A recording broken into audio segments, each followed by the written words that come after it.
I am honored to have Prime Minister Theresa May here for our first official visit from a foreign leader. This is our first visit, so great honor. The special relationship between our two countries has been one of the great forces in history for justice and for peace. And by the way, my mother was born in Scotland, Stornoway, which is Syria, Scotland. Today, the United States renews our deep bond with Britain, military, financial, cultural, and political. We have one of the great bonds. We pledge our lasting support to this most special relationship. Together, America and the United Kingdom are a beacon for prosperity and the rule of law. That is why the United States respects the sovereignty of the British people and their right of self-determination. A free and independent Britain is a blessing to the world, and our relationship has never been stronger.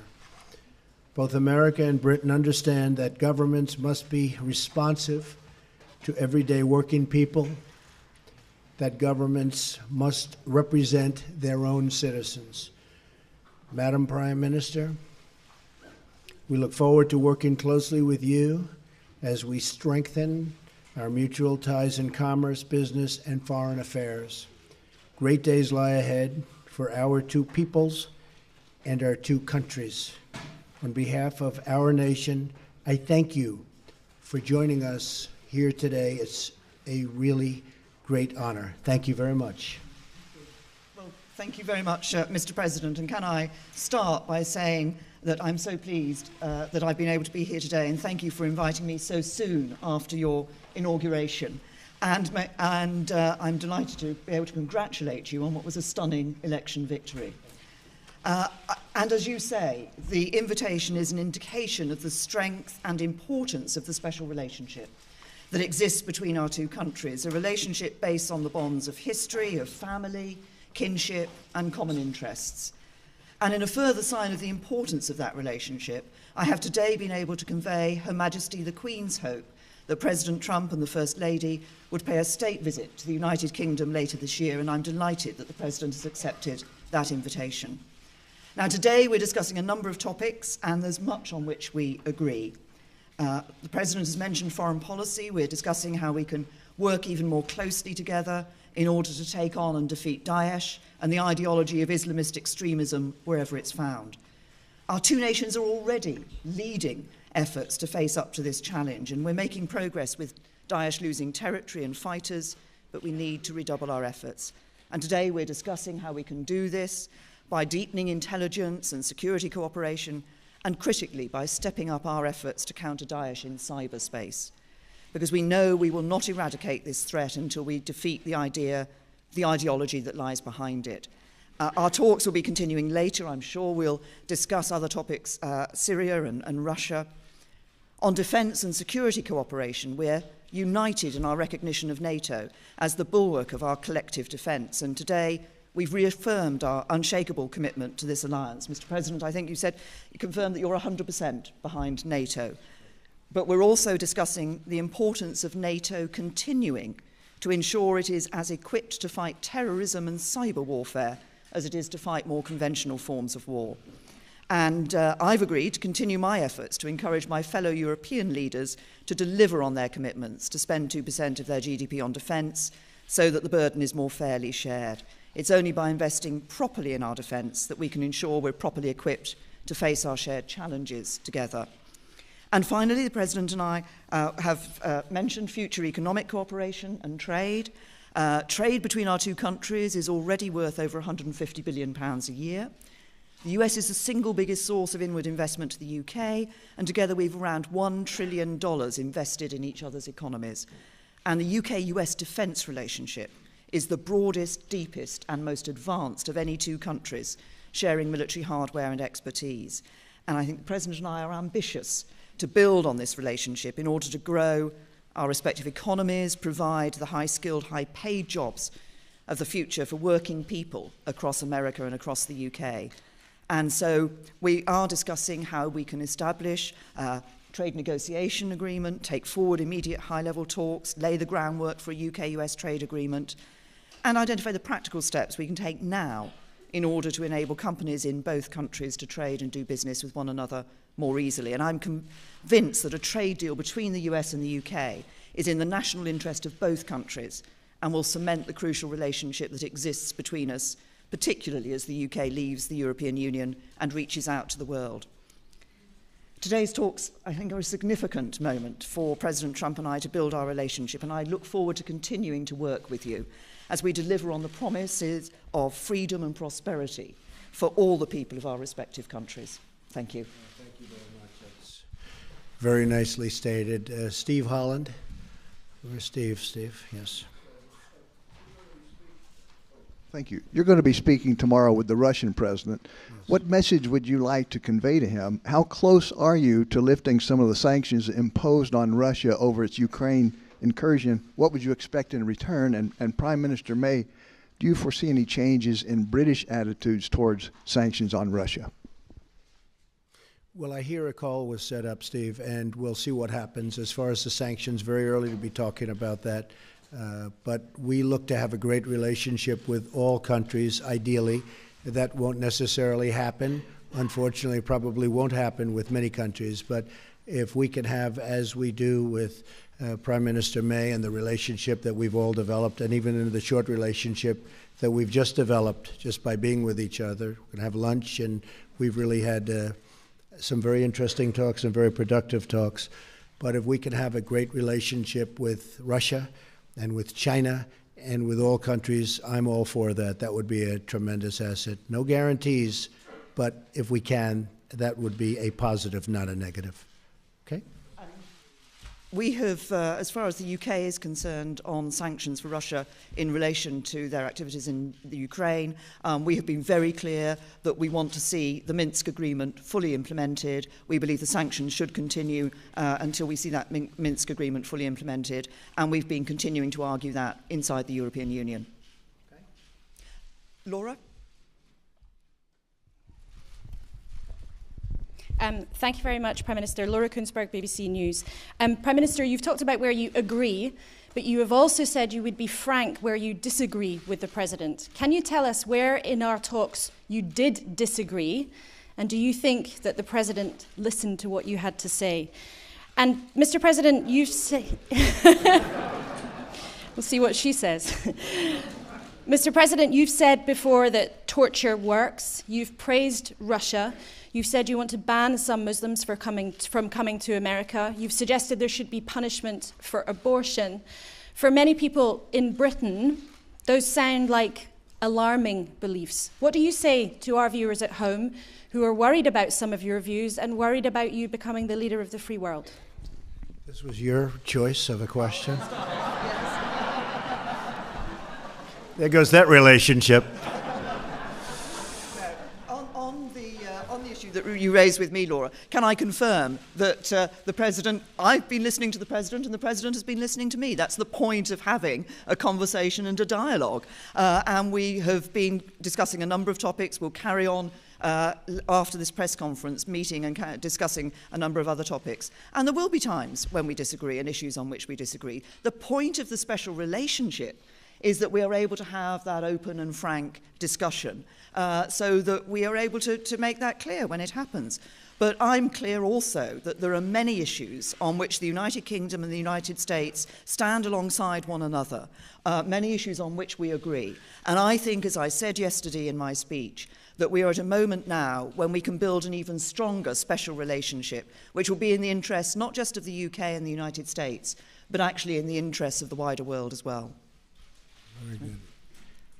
We have a great general who has just been appointed Secretary of Defense, General James Mattis, and he has stated publicly that he does not necessarily believe in torture or waterboarding, or however you want to define it. Enhanced interrogation, I guess, would be a word that a lot of people would like to use. I don't necessarily agree, but I would tell you that he will override because I'm giving him that power. He's an expert. He's highly respected. He's the general's general. Got through the Senate very, very quickly, which in this country is not easy, I will tell you. And so I'm going to rely on him. I happen to feel that it does work. I've been open about that for a long period of time. But I am going with our leaders. And we're going to win with or without. But I do disagree. As far as, again, Putin and Russia, I don't say good, bad, or indifferent. I don't know the gentleman. I hope we have a fantastic relationship. That's possible, and it's also possible that we won't. We will see what happens. I will be representing the American people very, very strongly, very forcefully. And if we have a great relationship with Russia and other countries, and if we go after ISIS together, which has to be stopped, that's an evil that has to be stopped, I will consider that a good thing, not a bad thing. How the relationship works out, I won't be able to tell you that later. I've had many times where I thought I'd get along with people, and I don't like them at all. And I've had some where I didn't think I was going to have much of a relationship, and it turned out to be a great relationship. So, Teresa, we never know about those things, do we? But I will tell you one thing. I'll be representing the American people very strongly. Thank you. How about John Roberts, Fox? Mr. President, thank you so much, Madam Prime Minister. It's my understanding, Mr. President, that you had an hour-long phone call this morning with President Enrique Peña Nieto of Mexico. Could we get an update on where the relationship is? Further to that, what do you say to your critics who claim that you have already soured a relationship with a very important U.S. ally? And Madam Prime Minister, if I may ask you as well, are you concerned about the state of relations between the United States and Mexico? Sir? Well, I think the Prime Minister, first of all, has other things that she's much more worried about than Mexico and the United States relationship. But I will say that we had a very good call. I have been very strong on Mexico. I have great respect for Mexico. I love the Mexican people. I work with the Mexican people all the time. Great relationships. But as you know, Mexico, with the United States, has out-negotiated us and beat us to a pulp through our past leaders. They've made us look foolish. We have a trade deficit of $60 billion with Mexico. On top of that, the border is soft and weak. Drugs are pouring in. And I'm not going to let that happen. And General Kelly is going to do a fantastic job at Homeland Security. As you know, we swore him in yesterday. We have a really, I think, a very good relationship, the President and I. And we had a talk that lasted for about an hour this morning. And we are going to be working on a fair relationship and a new relationship. But the United States cannot continue to lose vast amounts of business, vast amounts of companies, and millions of people losing their jobs. That won't happen with me. We're no longer going to be the country that doesn't know what it's doing. And so we are going to renegotiate our trade deals, and we're going to renegotiate other aspects of our relationship with Mexico. And in the end, I think it'll be good for both countries. But it was a very, very friendly call. I think you'll hear that from the President, and I think you'll hear that from the people of Mexico that really represent him and represent him very well. And I look forward to, over the coming months, we'll be negotiating, and we'll see what happens. But I'm representing the people of the United States, and I'm going to represent them as somebody should represent them, not how they've been represented in the past, where we lose to every single country. As the President himself has said, the relationship of the United States with Mexico is a matter for the United States and Mexico. Tom. Mr. President, you said you'd help us with a Brexit trade deal. You said you'd help us with a Brexit trade deal. You said you'd stand by us with NATO. But how can the British Prime Minister believe you? Because you have been known in the past to change your position on things. And also, Mayor, as a question to both of you, people are fascinated to know how you're going to get on with each other. You're so different. The hard-working daughter of a vicar, the brash TV extrovert, have you found anything in common personally yet? Actually, I'm not as brash as you might think. And I can tell you that I think we're going to get along very well. You know, it's interesting because I am a people person. I think you are also, Teresa. And I can often tell how I get along with somebody very early, and I believe we're going to have a fantastic relationship. Brexit, and I really don't change my position very much. If you go back and you look, my position on trade has been solid for many, many years, since I was a very young person, talking about how we were getting ripped off by the rest of the world. And I never knew I'd be in this position where we can actually do something about it. But we will be talking to your folks about Brexit. Brexit was an example of what was to come. And I happened to be in Scotland at Turnberry cutting a ribbon when Brexit happened. And we had a vast amount of press there. And I said, Brexit, this was the day before, you probably remember, I said, Brexit is going to happen. And I was scorned in the press for making that prediction. I was scorned. And I said, I believe it's going to happen because people want to know who's coming into their country and they want to control their own trade and various other things. And lo and behold, the following day, it happened. And the odds weren't looking good for me when I made that statement because, as you know, everybody thought it was not going to happen.